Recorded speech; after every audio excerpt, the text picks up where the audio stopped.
Hello.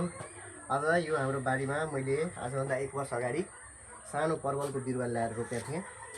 यो परवलको बिरुवा ठुलो भइरहेछ, जागेको छ। यहाँबाट एउटा दुईटा तीनटा यो चारवटा 5 6 यो हेर्न सक्नुहुन्छ 7 8वटा टुसा निस्केको छ। अनि मेन ब्रान्च यता पछाडिबाट छ।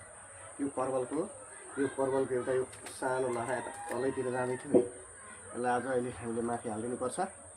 यहाँ सानो लहरा बनाएको छु, हेर्न सक्नुहुन्छ। यहाँबाट छ एउटा ब्रान्च उता पठाएको छु, अर्को म यो वालमा चढाइदिन्छु र एउटालाई यहाँ चाहिँ थाङ्ना बनाएर दिएको छु।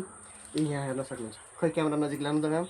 यहाँ एउटा परवल, दुईटा परवल, तीनटा चारटा 5टा 6 अनि यता पनि अब बल्ल बल्ल आइरहेछ।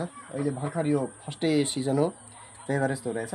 तर लगभग वैशाखको अन्तिम सप्ताह 25 गतेपछि यो हाम्रो परवलले प्रत्येक हप्तामा 2 चोटि हाम्रो परिवारलाई पुरा हुने गरी चाहिँ परवल दिन्छ। र यहाँ हामी टमाटरको बिरुवा हेर्न सक्नुहुन्छ। यो एक गमलामा लगाएको छु र यो गमलामा हामीले मलहरू, यो घरको जुन डस्टहरू हुन्छ, किचन वेस्टहरू हेर्न सक्नुहुन्छ, यसमा हालिदिन्छु र पछिबाटै तलबाट माटो सोरेर यसमा हालिदिन्छु।